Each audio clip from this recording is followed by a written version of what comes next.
And it worked this time. Awesome. Great. Well, for those of you just joining us, this is the AAPIGO cast for October 27th, 2021, and got a really special set of guests today to discuss all things Alec Balwdin gun safety. So we have, first off, Iraqveteran8888. Say hi. Have me on the show here. How's it going? Great, and we also have Yehuda, the Pew Pew Jew, back again, but this time in video, so welcome back. Thank you for having me. It's great to be back with you guys. Perfect, and yeah, joining me this week and every week, we've got Bobby, Raphael, and Malcolm, too. Hey, good to be here. What's up, guys? All right. Well, yeah, take it away, Raph. I know we've got a lot to discuss today, and you've got a few items planned for our good friend, the Shadow / Kim Basinger's ex-husband. You could say that more or less. So, I know, Eric, you have some experience, definitely more than any of us, with Hollywood. And so we thought it would be good to get you on, get your perspective on some of this, because we're not necessarily familiar with, say, film gun etiquette, where you obviously sometimes have to point a gun that fires something at somebody. Obviously, generally the idea isn't to shoot somebody, so I wrote up a little timeline of what happened, and I'm hoping you can point out like each step where something went wrong, and explain how it should have worked. I'll certainly try my best. That's fine. Maybe a gun safety class could help Mr. Baldwin. So we have some background. Alec Baldwin is a history of assaulting paparazzi, things like that. This isn't necessarily, this would be thrown out in court as character evidence, I believe. But it's notable for the average person, I think. So there's a day of shooting on this film, Rust. So they decided to do a very short 21-day production schedule on a very low budget, which led to them hiring an armorer who apparently does not know how to shoot and expressed nervousness about handling guns or even loading blanks. So the day of the incident, the same gun that was used, which was a 45 long Colt revolver of unknown make and model, was used for target practice at beer cans with live ammo by various crew members. Later that day, after undisclosed steps happened, it was found on a prop cart and then was handed to Mr. Baldwin while being called cold. So the assistant director handed it to him and said, "Cold gun." And we all know what happened next. So I assume that's generally not how a film weapon is used. Yes, sir? Right. Did the armorer give Mr. Baldwin the gun? No, the assistant director, Alex Halls, did. Okay. Well, there's where you went wrong already right there. The armorer is the only person authorized to touch any of the firearms. So that right there. So let me tell you a little bit of something. So this lady that everybody keeps dragging through the mud over this, saying all these things they keep regurgitating on the media about her and her gun handling. A lot of people don't know her father was actually a pretty famous armorer back in the 70s and 80s and worked on a lot of films. I mean, had a long career. Armorer, for one. And two, she was, as far as all the accounts that I have heard, she wasn't even there when it happened. There is already a severe breach in protocol. You don't handle guns without the armor there. The armorer is the only person to load and unload and check and make any firearm that's on the set. So that's where things went awry already, right out the get-go. Yeah, no, that makes a lot. That makes sense. You'd have a single source of truth who, that person is in charge of the gun. So in terms of using a real weapon as a prop weapon, how common is that? Is that something that we see a lot? Oh, heck yeah. Absolutely. And okay. So the thing is something like if you watch a movie that's got like a machine gun firing blanks or a machine gun type of automatic, and you can see all that flash coming out of the end and everything. So guns have to be modified specifically in order to run, especially a full auto. It's sometimes hard enough to get period, right? But then you start adding, you're running blanks, or you're running some type of pyrotechnic or something, or some special load that creates a lot of flash, for that flash and all factor. So a lot of automatic have to be modified specially in order to run the action properly and everything like that. And even so, you'll still have some issues from time to time. That's just the nature of it.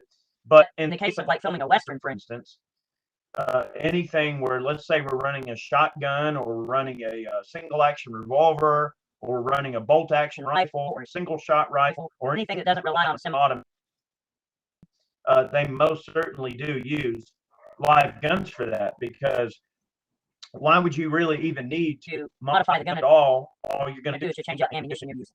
So yeah, a lot of guns that the thing is, people throw around this term prop gun, but a prop gun really, a prop gun would be right. When we say prop gun, you're referring to a rubber duck that you can throw around for an action sequence or something like that, or a gun that needs to be thrown down a staircase or something like that, or like in Quigley Down Under, for instance, you know, when, on all the fighting scenes and everything, they had this rubber duck rifle that was made for for Matthew, the character, and Quigley to use in the fight. And the real rifle, that's a prop gun, is a fake gun you fight with and do action scenes and things like that. But even a blank firing gun is still treated of safety that would be treated with any other firearm, of course. Okay. But in the case of a single action revolver, you can run blanks out of a revolver, no problem. But that same gun can still shoot live ammunition, of course. And that's been pretty standard for a long time. Yeah, just a quick clarification. Like, could you explain like what a blank is? And like, and I know there's like history of like people shooting blanks, but the blanks also being able to hurt someone as well. So if you could kind of like clarify what a blank is and how it can also hurt someone. Yeah, like wasn't Brandon Lee shot by a blank technically too, or almost? Yeah. Yeah. So there's a lot of different stuff with blanks, right? I mean, with smokeless powder, you have to have a special crimp die that puts this star-shaped crimp on there in order to load your own smokeless blanks. And if the case isn't annealed really well, it can actually. And there are cases where tiny shards of brass come off of the star-shaped crimp and find their way down range and can, impact with enough velocity, break the skin. Most of the time, it's just. But in the case of with the Baldwin incident, all the blanks that they would have been using more than likely would have been black powder blanks. And see, the cool thing about loading black powder blanks is that you're going to load the cartridge any other, the same as you would just any other cartridge, except you're just going to put some type of a filler on top to burn the powder up, and you'll get a bit of a smoke poof out the end. I mean, if you watch any of the Westerns and you see that just little puff of smoke, it comes out of the black powder. So black powder is really easy to make a blank for, because you load the cartridge the same way you would load it any other way. You just don't use a live projectile on top of it. Now, what happened there is apparently there was an inexperienced armor that, pulled a projectile or something, or had a squib in the barrel, basically didn't check the barrel before they started filming. It might have been a gun that had a squib, a live round shot through it, and it was a squib or something like that. And then they put a blank in behind it, and then that projectile just made it into the forcing cone of the revolver. The cartridge had enough power to unfortunately end Brandon's life prematurely. Unfortunately, that really sucks that happened. Series of things that you'd want to check, obviously, if you're going to start slinging blanks at people in a film. I mean, you want to make sure there's no barrel obstructions. You want to absolutely triple check all your ammunition, make sure the gun. And even still, even with a blank, there's still protocols. I mean, you don't shoot too close. I mean, the cameramen, when they're filming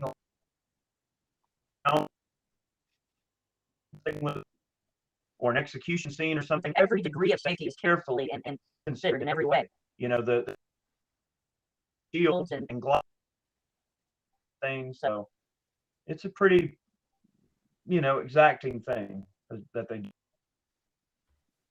Yeah, it sounds like approximately the opposite of what happened on this particular set.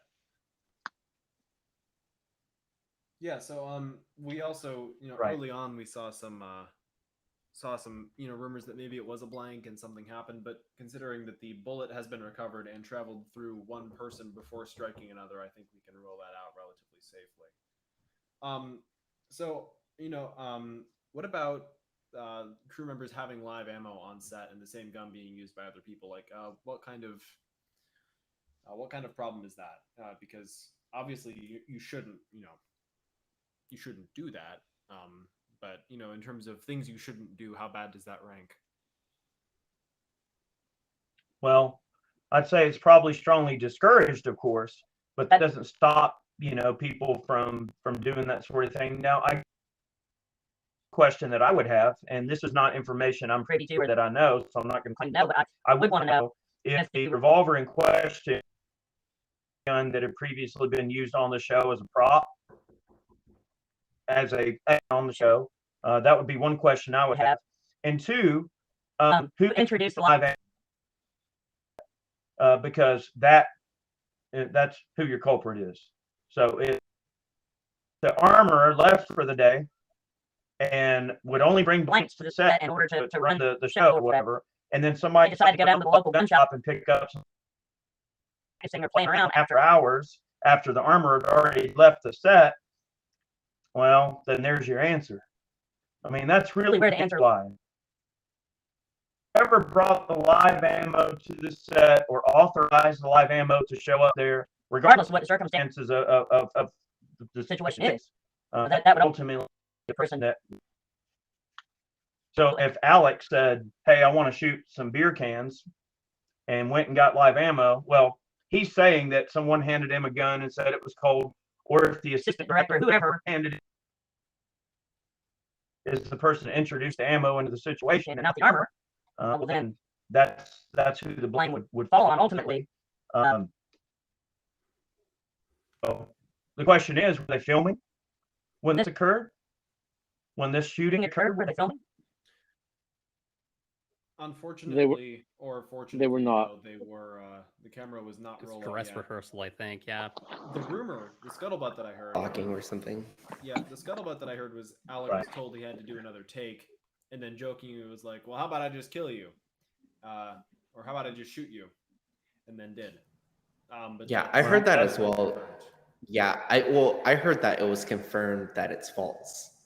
Okay. But I mean, who knows? See, that's not reality. That's not how this works. Right. They were filming or they weren't. So were they filming a scene or weren't they? I mean, that's the They were bottom line. filming a scene. The camera was not rolling. At least that's what CNN says. So they're filming a scene, but was the armor? Well, yeah. Where was the armor? The armorer was not on the set at the time. But the armorer had previously prepped all three guns for that specific scene. Yeah, so I guess my question would be, does Alec Baldwin face any culpability in that situation? Because when you're at the range, you're always taught to make sure the weapon is clear first. All firearms are loaded. One of the basic rules of firearm safety. Are actors just not expected to do that, and they're just totally in the hands of the armorer for the most part?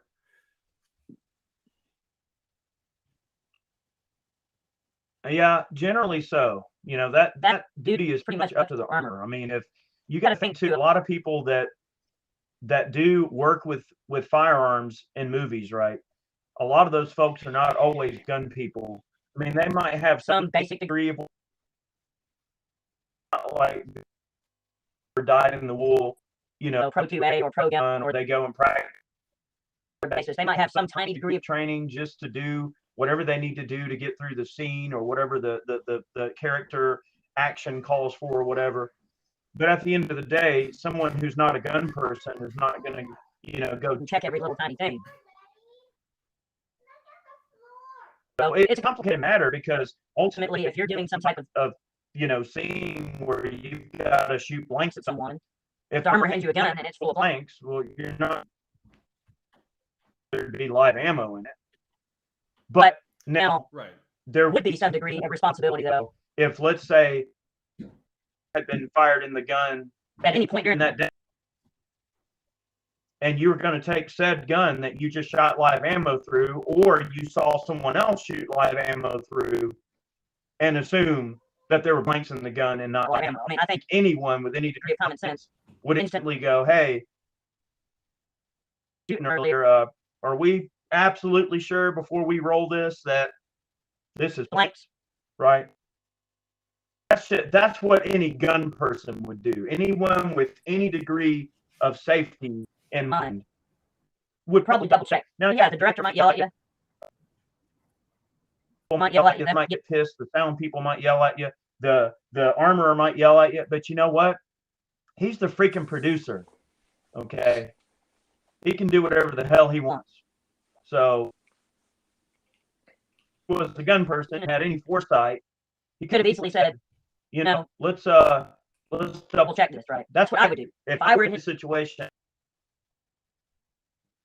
double and triple check every single anytime a gun's being handled, I would most certainly triple, you know, make sure everything's right. So it's kind of where we're in this scenario where it's like a big deal because Alec wasn't just the actor, he was also the producer. And for him, like the level of responsibility as a producer is much higher.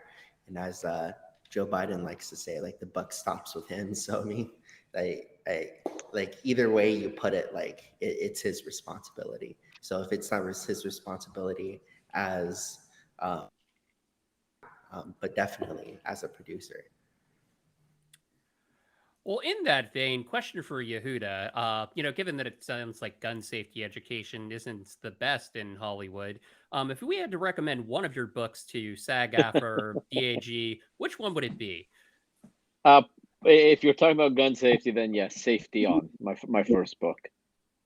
That book touches on all aspects of gun safety, and now I'm thinking about maybe I should write a sequel about gun handling on a Hollywood set. But one thing that struck me with this whole scenario is, no matter who it is to blame, at the end of the day, and I'm not saying Alec Baldwin's to blame, I'm not saying he's not to blame, but what I am going to say is I'm sure we've all seen that video of Will Smith on the, doing the props of Bad Boy 3. I don't know if you've seen that video, but I believe it was the armor picks up a gun and completely flags Will Smith, and he just slaps the guy's gun down, literally hits his hand. It was like, poor gun safety. And if you are going to be someone dealing with a tool, because we all know guns are tools, it is your responsibility to understand how that tool works. Now, again, I'm not putting blame on anything because I'm sure there's so much information that none of us know.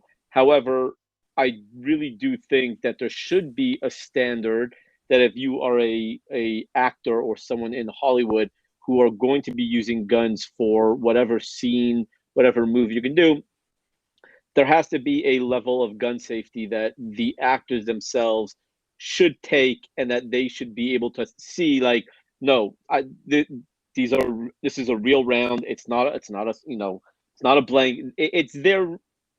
I'm not saying it's their responsibility, but I think there should be something in place that will allow them to really understand the ins and outs of firearms. And I mean, look at the Will Smith standard. I mean, that's despite what you might think about his politics, that video is spot on by him, and he did a fantastic job.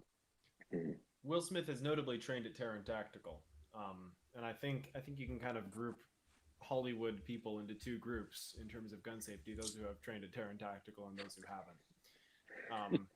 Yeah, I mean, that's a lot of big names, and they're fantastic.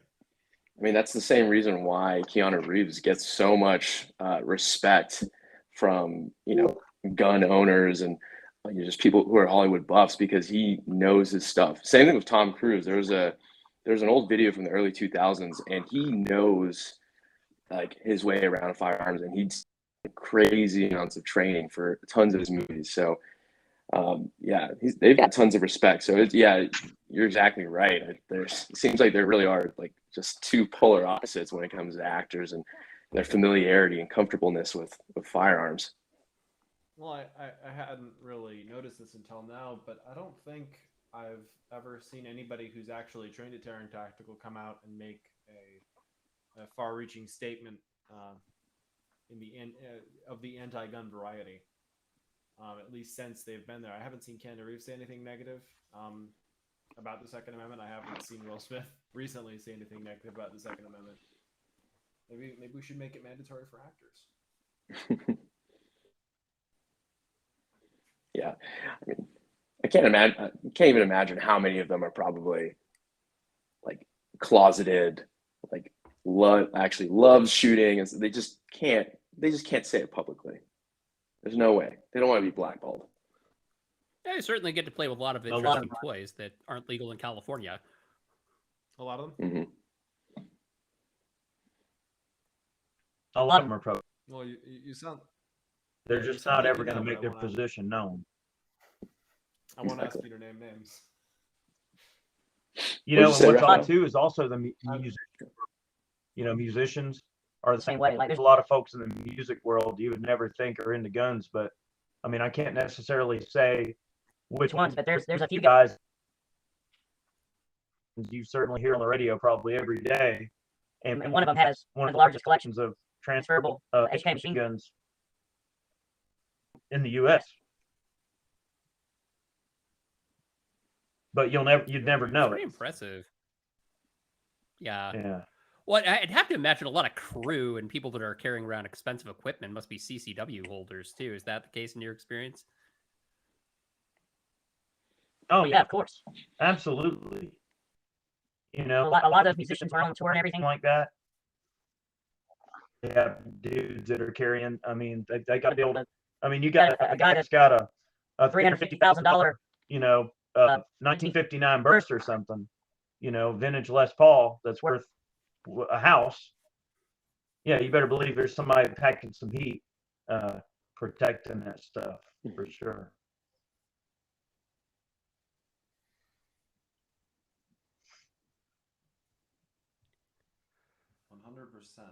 Yeah.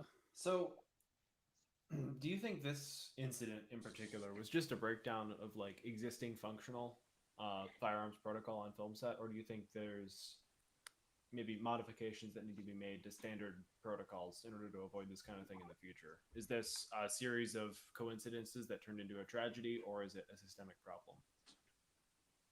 Are you asking me? Yeah. Okay. Well, here's the thing.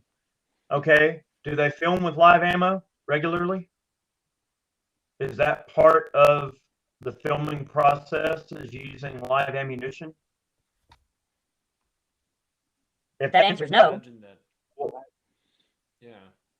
if that answer is no, well then obviously something has been introduced to protocol that is outside of the standard. So has the armorer in question ever shown up with live ammo to film as part of some odd protocol? If the answer is no, well then really what this comes down to is how was the live ammunition introduced into the situation? And that's where your answer is. Now, is that to say that that fault specifically falls on whoever introduced the live ammunition?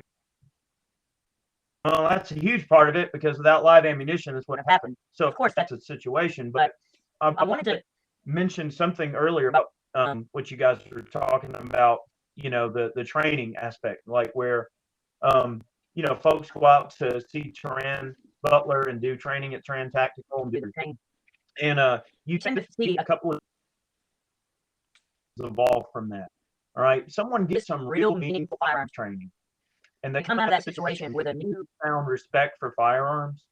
There's two ways that they could sort of look at that, right? One is that they understand how much time it takes for someone to get really good at working with guns, but they almost sort of have around them, right? So, like, if you've gone through the minutia of learning every bit of training, like look at Halle Berry. Okay, to train for John Wick, she had to went out and did the same thing. We did a lot of training to learn her way around firearms so she could portray her character properly. But I think they end up kind of looking at it like, well, if I can get the training, other people should try to go.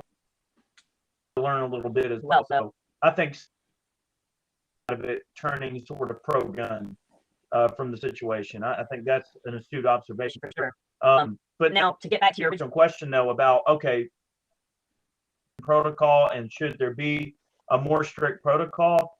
I think that anytime you're working around guns, no matter what it might be, I mean, on a busy week, we film 3 days out of the week with guns, right?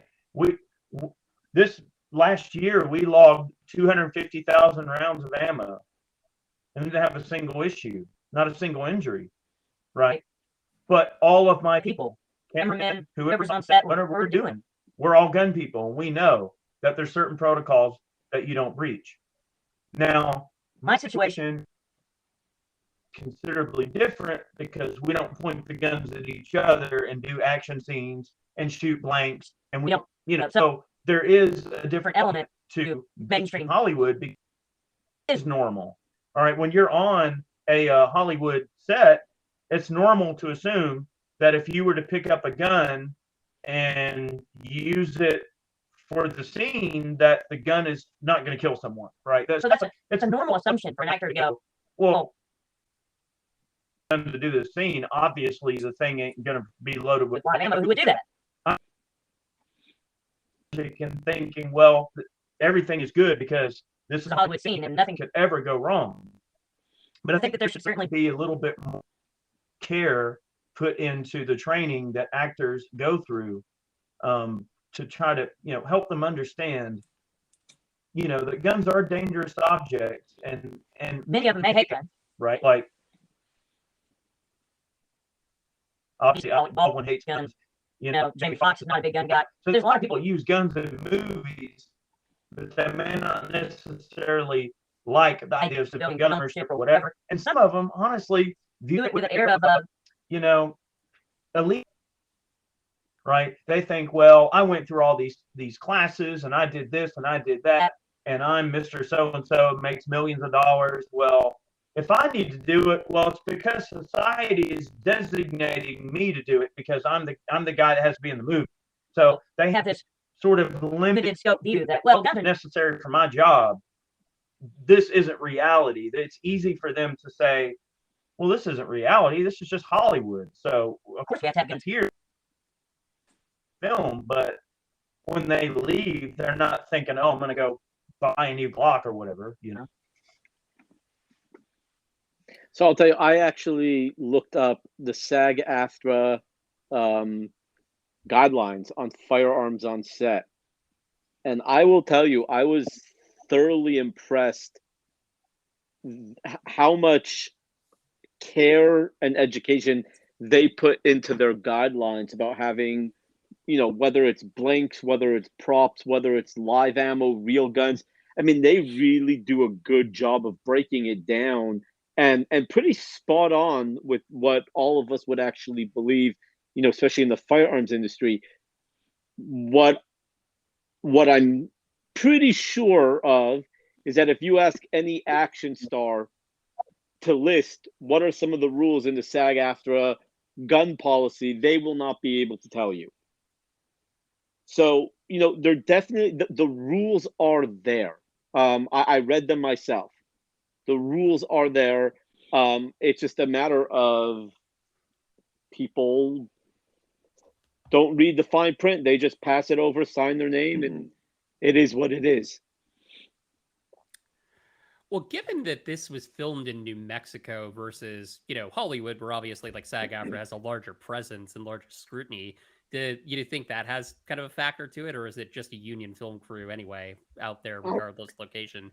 I mean, I'm sure Eric can answer better, but I don't think that it has anything to do with it, right? SAG AFTRA is this. I mean, it's a guild for actors. It's not located just to Los Angeles. It's part of Hollywood filming. It's all about policies that all actors have to follow. I'm gonna guess no matter where they are, right? Whether it's America, Europe, if you're film. I mean, now granted, yes, I'm talking about like American actors, American companies filming in Europe, not necessarily European film companies because they have different rules than us. But I mean, Eric, am I wrong? Well, depends on the circumstances. I mean, generally, heck yeah, absolutely. If it's a union crew and the gilded crew, like they joined every single guild and union that they possibly could be a part of, absolutely, but it depends on the production. okay, All right. say for instance, I want to make an action movie, and I want to self-produce it. Okay, I can hire whoever the freaking heck I want to. I can hire my own armor, my own photographers, my own sound guys, my own whatever. Every single person that's involved in a set, I can handpick those people and I can hire them. There's nothing that dictates that I have to do things a certain way. I can do whatever dang way I want if I'm the producer.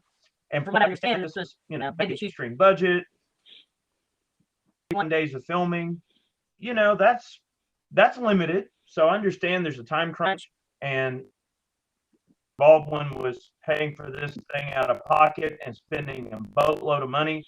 Who knows?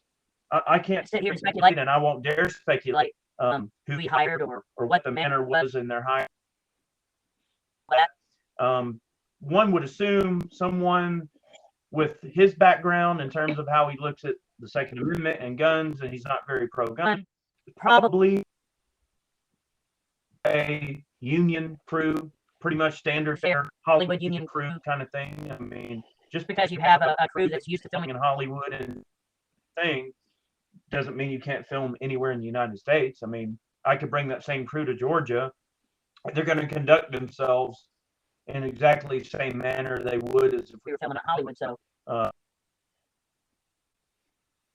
to say within a huge percentile that you're absolutely correct. And assuming that, I mean, they're going to operate within a certain margin of standard and completely safe to say that's protocol they use.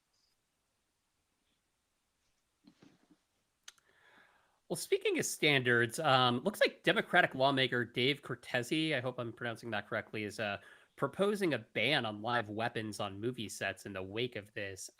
Curious to get your thoughts on that. Should be an interesting conversation there. I mean, honestly, it's what liberals do, right? They're blaming the gun, not the user. So was it? I mean, the minute that happened, I don't know about anyone else. I was like completely expected. Like, I'm not shocked by any means that they're going straight for the gun and not saying, hey, like we just talked about, hey, no, if you're an actor that is going to be dealing with firearms in a movie, you need to go through a very intense gun safety course, which would be the proper course of action, but they're not. They're going after the guns. Yeah, the knee-jerk reaction of restricting rights is something I think we're all too familiar with. And FPC, our dear friends, have actually, in true form, come out and announced that they will be opposing and suing if this law makes it through. Yeah, I was joking with a friend that they're going to replace guns on movies with a green banana and just CGI everything.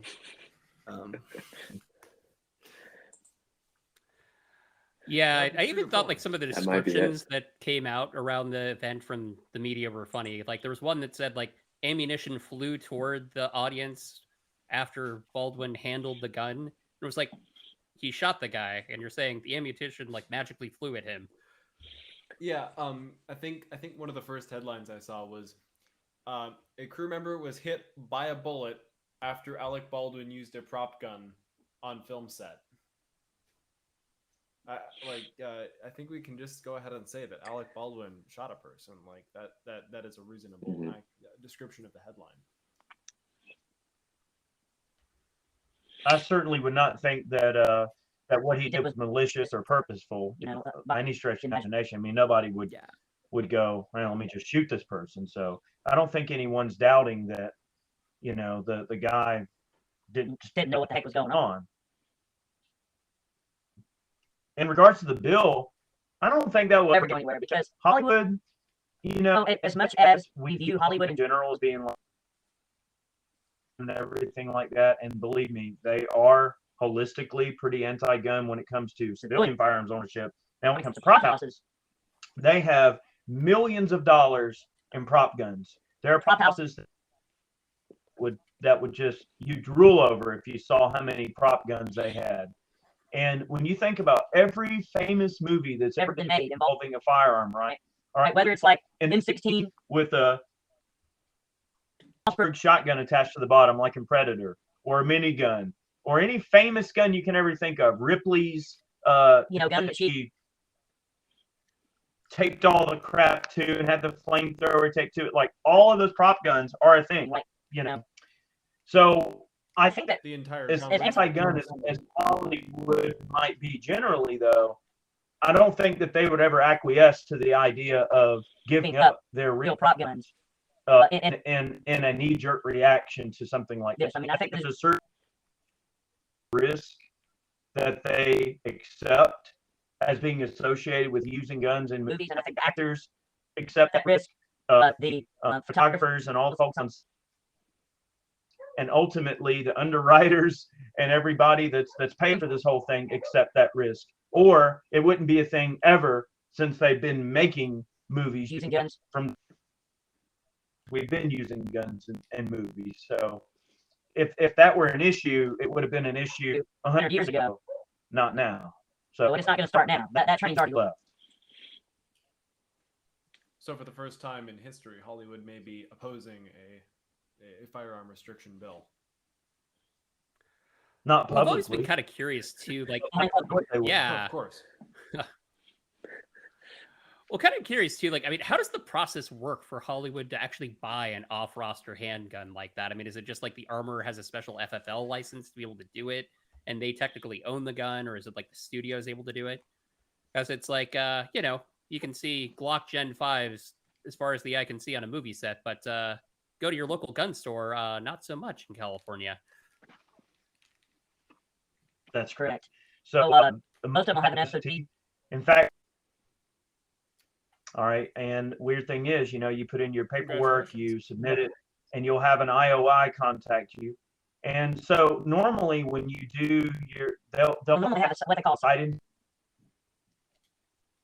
and they'll send someone out to come inspect your storage facility, your security measures, interview. So they have an interview. Well, Our SOT was handled through a phone interview,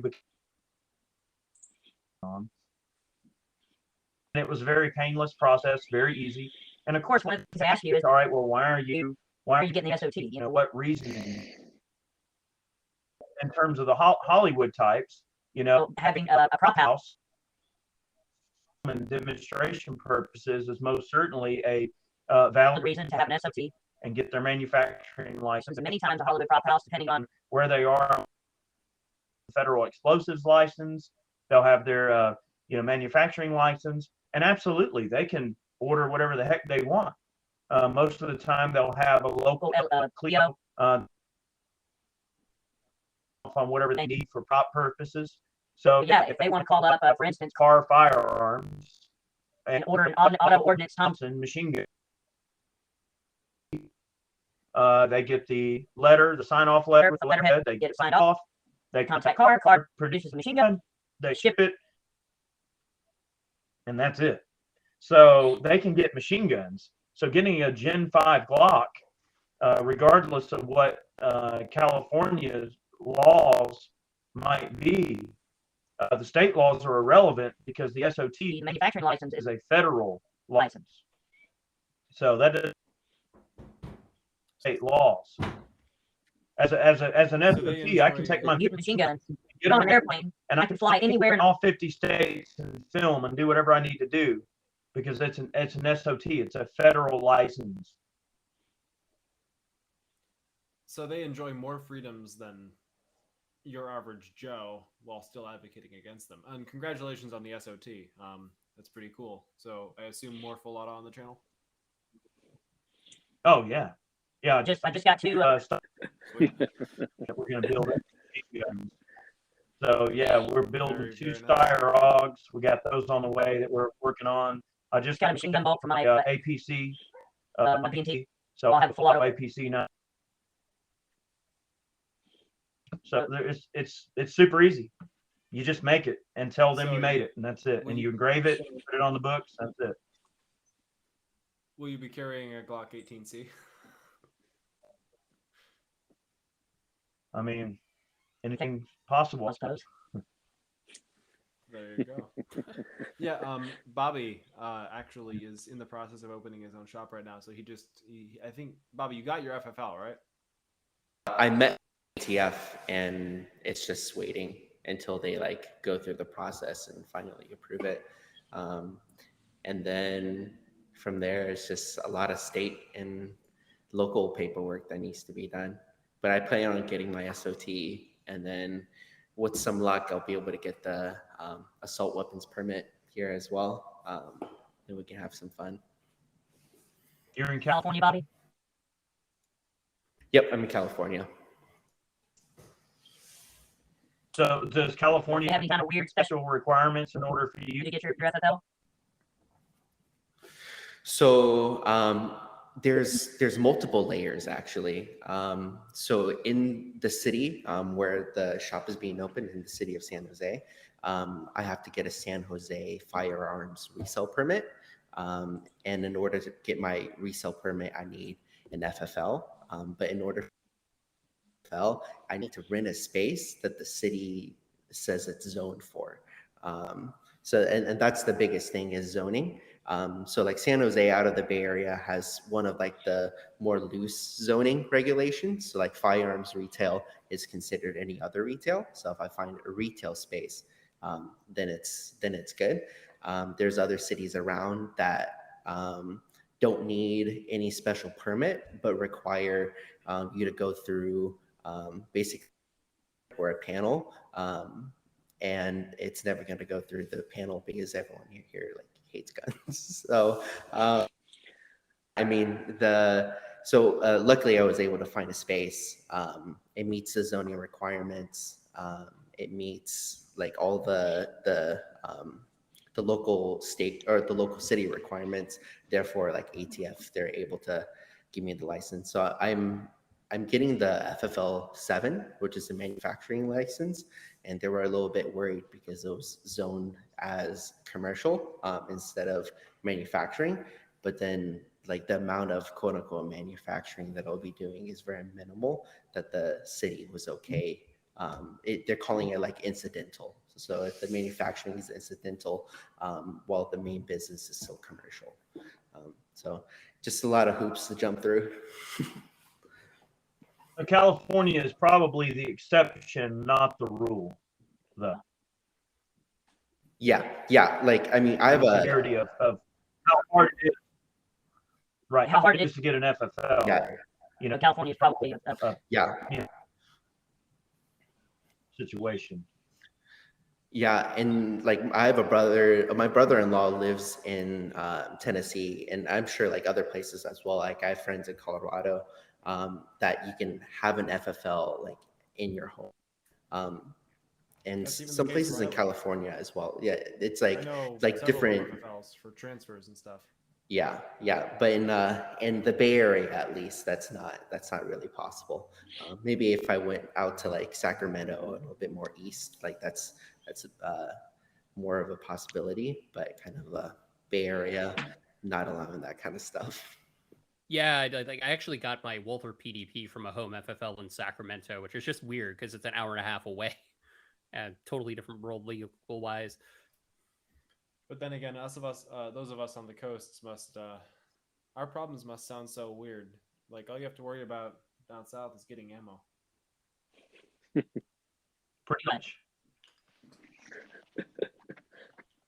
Hey, I did my jail time for 30 years in Los Angeles. Now I live in the great state of Texas. So I put in my time. I tried. And I don't think my wife will ever forgive me for importing her from Tennessee. yeah. Do you miss the food though? I mean, like In-N-Out and all the Texas is better. all that. Texas is better.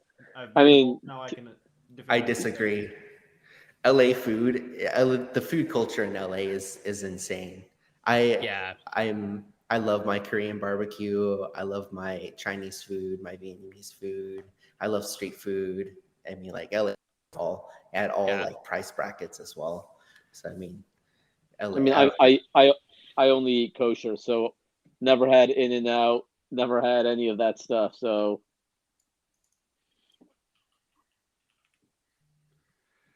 Well, you can have a burger, but not a cheeseburger then. The only thing Well, it has to be Well, obviously with kosher Yeah. meat, but in terms of Right. types of food, yeah. Yeah, no. I mean, you can definitely find Chinese food and I mean, I make great hamburgers. I make chicken wings here, but like in terms of going out to restaurants in Dallas where I live, I mean, there's like nothing. So, but it was one of those situations where my wife and I had to decide like, do we want a place that has a vibrant Jewish community, but we'll never be able to afford a house or live our lives the way we want? Or do we give up having, a vibrant Jewish community, moving to a smaller community, which means not as many kosher amenities and, Jewish amenities that we would have in LA? And we decided to move to Texas, and that was 7 years ago, and not a day goes by that we have any regrets.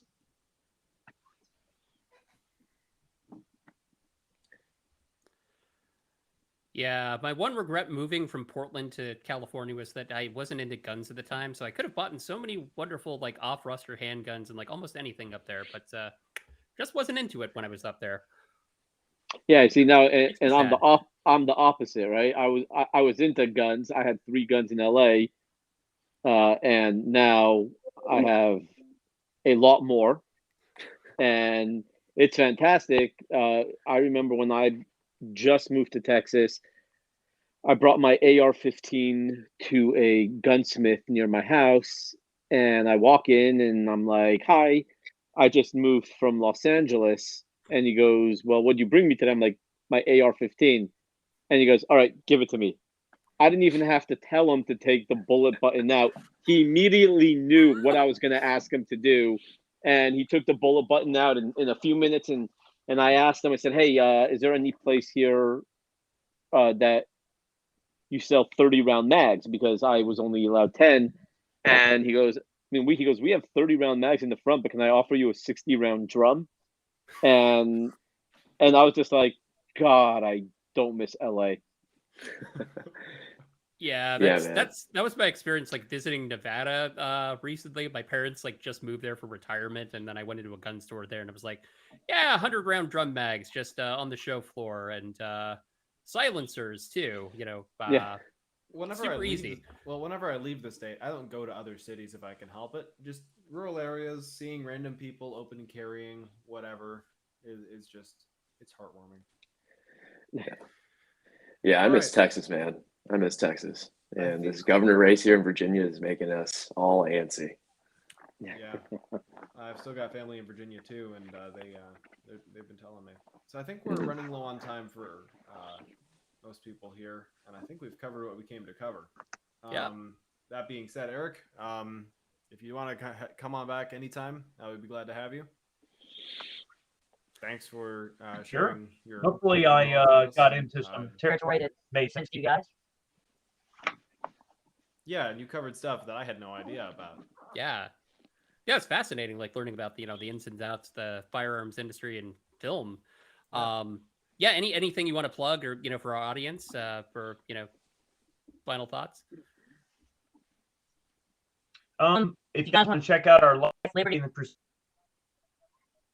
that's something that Matt and I from Ballistic Inc. been working on pretty hard In these last year or so, and we've really been wanting to push that. And I do want to start bringing some more guests on for LLP, so Maybe we we can can get some in on that. Do an episode with you. We're working on a new set, so that's one limitation that we've had, and also we've got a few technological limitation and cameras and crap like that we're still trying to work out. But once we get that rolling and we can do kind of I might look at you for some advice on thing you're using here. I might look into into that for recording podcasts in the future. but We can definitely have y'all in, and we'll do an an LLP episode. Very cool. I'll send Awesome. you That'd be I'll send you great. the technical details once we're off, but I think you'll like it. It's worked out really Awesome. well for us, even with poor internet. So yeah. Great. And thank you, Huda, for coming on, especially at such short notice. And yeah. Yeah, buy bullet points. New York Times, right? Yeah, that book is still God, I can't even tell you how much hate I'm still getting from it. It's fantastic. It's still pissing people off on the left, pissing people off on the right. The amount of gun owners that have come after me without even reading the description of the book, just judging the book by its cover has just been.